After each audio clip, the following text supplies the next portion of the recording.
Hormuz প্রণালী ঘিরে চলমান উত্তেজনার মধ্যেই নতুন নিয়ম চালু করেছে ইরান।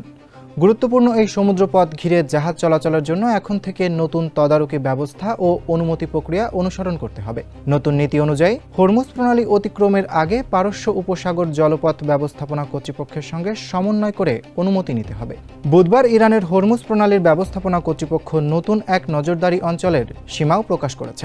এই নতুন তদারকি অঞ্চলটি ইরানের কুহু মোবারক থেকে সংযুক্ত আরব আমিরাতের দক্ষিণ আল ফুজায়রা পর্যন্ত এবং কেশম দ্বীপ থেকে আল কোয়াইম পর্যন্ত বিস্তৃত। স্যান্ডেলিনা সো, রূপচর্চায় আভিজাত্য। নতুন নির্দেশনায় বলা হয়েছে, এই পথে চলাচলকারী সব জাহাজকে নির্ধারিত যোগাযোগ ফ্রিকোয়েন্সি ব্যবহার করে আগেই কর্তৃপক্ষের সঙ্গে সমন্বয় করে অনুমতি নিতে হবে।